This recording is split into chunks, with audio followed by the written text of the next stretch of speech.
한번 경제 이야기 좀 하겠습니다. 30대 그룹이요. 땅이 10년간 여의도에 34배 늘었답니다. 그래서 이런 어떤 늘어난 땅값이요. 167% 땅값 급등이죠. 자산이 115조 증가했다는 겁니다. 임야 농지가 많은데요.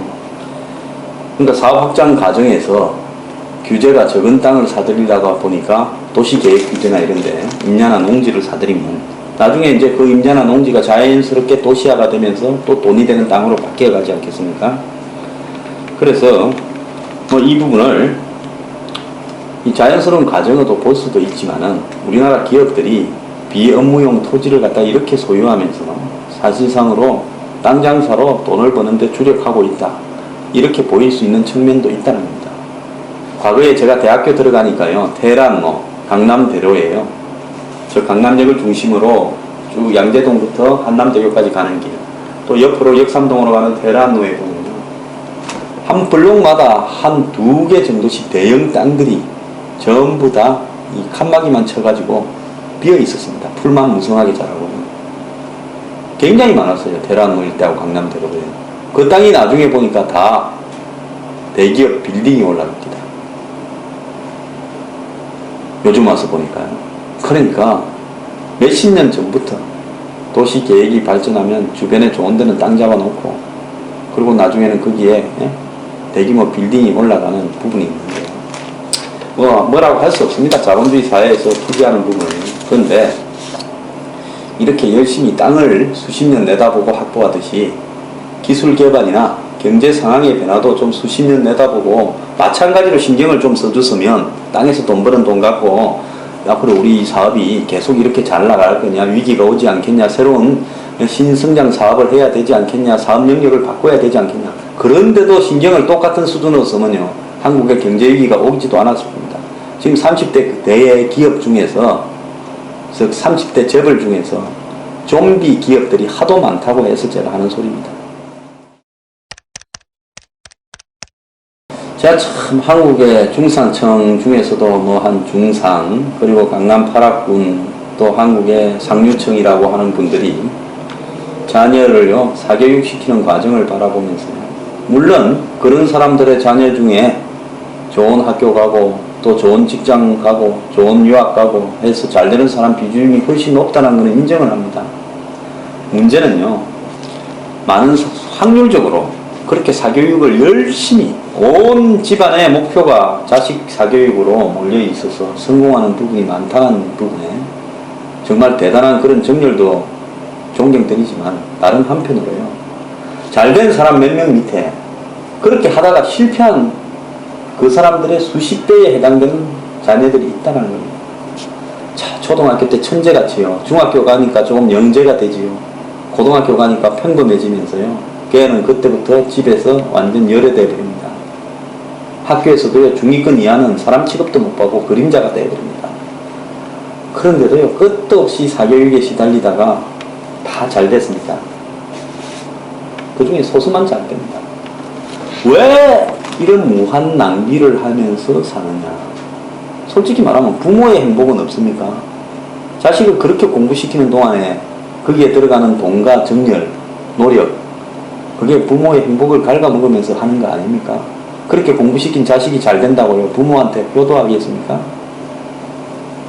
모르겠습니다. 세상에 나서 남기고 가는 게 자식이 잘 되는 게 유일한 가치라 해서 그런지 모르겠지만요, 한국 사람 빼고는 이렇게 열심히 자식 교육에 투자하면 사는 사람은 별로 없습니다. 자, 이제 추석인데요, 부모 자식 간에 모여갖고 그래, 성공한 집에는 화기애애하고 성공 못한 집은 쌈박질 납니까? 이렇게 가공하듯이 인간 만들어가지고요, 뭐 변호사 되고 대기업 직원 되도 사람 같지 않은 사람들 제일 많이 봤습니다. 뭐 변호사가 그렇다는 건 절대 아니고 또 시비 걸지 마십시오. 예를 들자면 그렇다는 겁니다. 그래서요, 이런 과정에서 이제는 시험 불안 클리닉, 집중력 향상 프로그램 해갖고 정신과도 생겼답니다. 공부 잘하도록요. 참, 한번 보십시오. 초등학교 6년, 중학교, 고등학교 6년, 12년의 마라톤을요, 자식을 공부시켜서 올인하려고 몰아가는 겁니다. 저는 진짜 이런 꼴 보기 싫어서 뭐 돈도 없어서 그런 겁니다만은 강남 근처에 가서도 안 살고 옛날에 살 수 있을 때도 안 갔습니다. 저는 구로동에서 자식들 공부시켰어요. 사교육도 거의 안 했습니다. 아예 안 했다면 거짓말이고 거의 안 했습니다. 그런데 이런 식으로 이 무한으로 자식한테 투자해가면서 부모의 소비도 줄이면서 이렇게 가는 모습들이 과연 행복한 가정인가 하는 것을 추석을 맞으면서 한번 생각해 보기 바랍니다.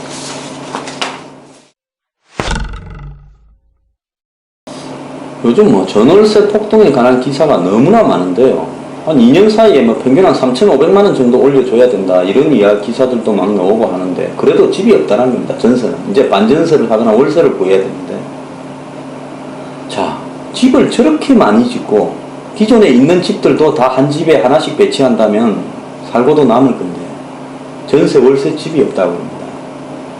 그래서 서울에서 쫓겨나서 경기도로 가고 경기도에서 또 변두리로 가고 이럽니다. 자, 이거 그러면 대안은 뭐냐는 거죠. 뉴스테이, 즉 민간 건설회사가 아파트를 지어가지고 과거처럼 임대주택이라면 허접하고 할렘 가갖고 이미지 안 좋은 걸 떠나가 일반 아파트하고는 똑같이 프루지오, 레미안 이래가지고 거기에다가 보증금과 월세를 받는 이런 형태로 가는 것이 그러면 대안입니까? 그게 대안인 것 같으면 모든 나라가 다 주거정책을 그렇게 가지 않겠습니까?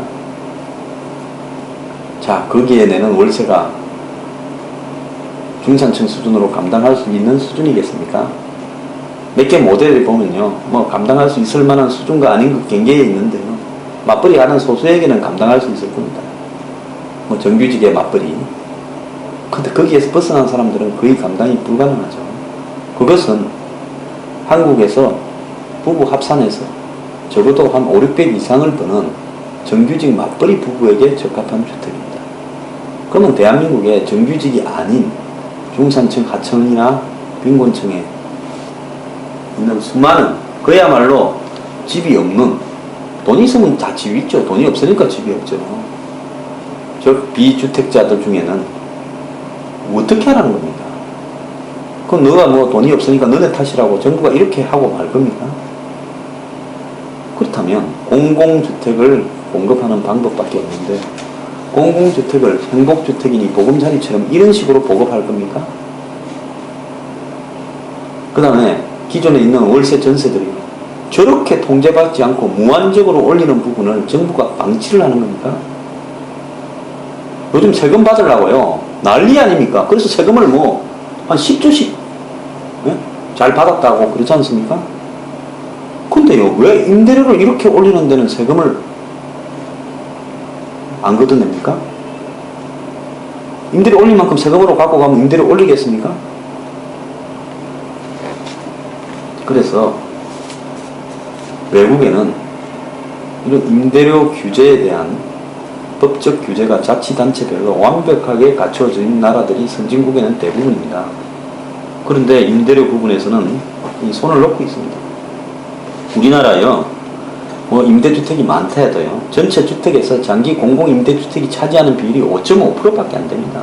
OECD 평균이요, 11.5%고요. 유럽 나라들은 다 20% 이상입니다. 독일에서는 수많은 개인과 비영리 법인들이 정부와 계약을 맺은 방식으로 사회주택을 공급도 하고 있습니다.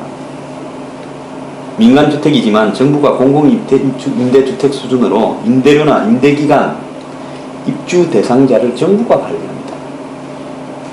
공공이 관리하는 임대주택이 다수를 차지하면요, 민간 임대주택의 임대료도 똑같아진다. 저절로 내려옵니다.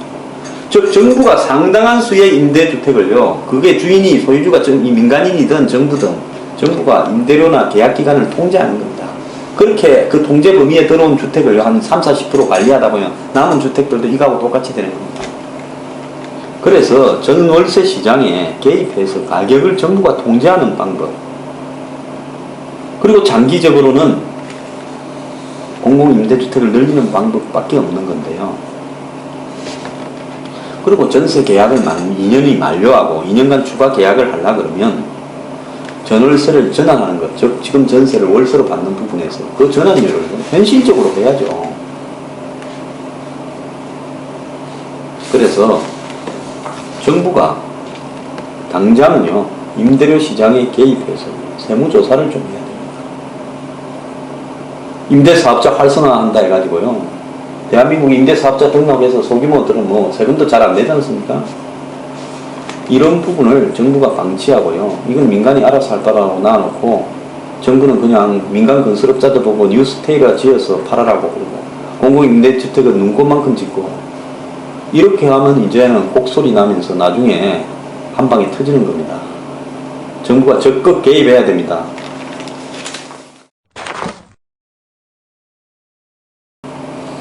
대학생이 생활비 대출이요 1조가 넘었다는 겁니다. 학자금 대출도 아니고요.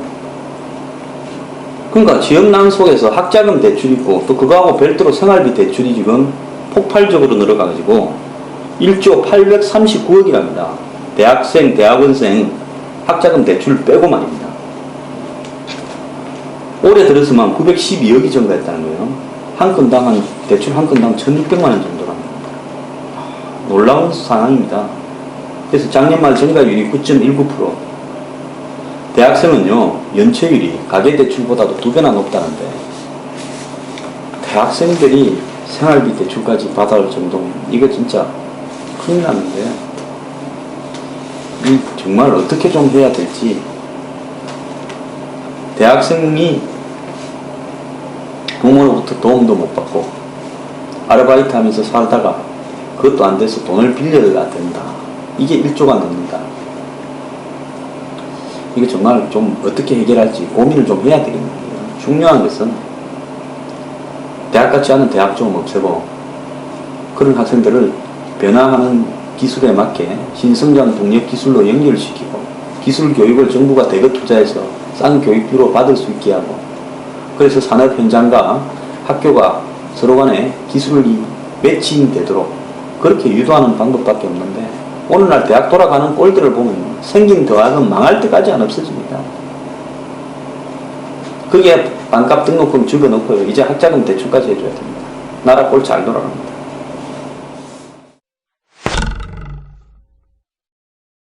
장기 불황과 차이나 쇼크 또 미국의 금리 인상이 예정되면서요. 신흥국에 정리해고 소용돌이가 일어납니다.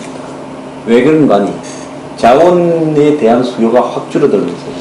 자원에 의지해서 발전하는 신흥국들이 아주 그냥 이 공장들이 안 돌아가는 상황으로 되어 있답니다. 주로 이제 신흥국에 나가 있던 광물 기업들이 문을 다 닫는다는 겁니다. 그게 또 선진국도요. 신흥국에 예를 들어서 뭐 브라질이나 호주나 뭐 아프리카에 나가 있으면 예를 들어서 거기에서 현지 고용도 하지만 또 이 선진국의 광물이나 자원 관련 기업에 종사하는 직원도 있을 거 아닙니까? 이 사람들 동시에 해고되니까요. 그러다 보니까 이 해고가 이 자원 분야에서 비롯해서 이렇게 번져가고 있는데 불황이 되니까 뭐가 안 됩니까? 수출 수입이 잘 안 되다 보니까 배가 많이 안 뜨잖아요. 그러니까 조선업이 또 타격을 받아요. 이런 식으로 또 뭐 관광이나 어떤 이 유흥, 향락 이런 부분들도 줄어들면서 서비스업도 또 줄어들고 있답니다. 그래서 지금 한국에도 벌써 당장 조선업 분야에서 가문이요 지금 뭐 몇천 명씩 지금 한다고 난리가 나 있지 않습니까? 회사마다 다 그렇습니다. 여기 한국에 제일 잘 나가는 삼성전자도 최근에 회사는 부정합니다만 인력 구조 조정을 할 거라는 이야기도 있습니다. 또 과거에 정말 보기 싫었던 모습들이 눈앞에 재현되는 거 아닌가 하는 걱정이 있는데 정말 이 장기 불황 우리가 어떻게 헤쳐나가야 될지 고민을 해야 되는데 좀 잘 나갈 때 자본도 좀 축적하고 새로운 기술도 좀 개발해가 예를 들어서 어려움이 닥칠 때 새로운 기술로서 남는 인원을 글로 좀 빼서 기술 교육도 시켜서 충당하고 이렇게 못하고요. 그냥 바람이 부는 대로 출렁이는 뭐 우리 경제 사정이 어쩔 수 없지만은 안타깝습니다.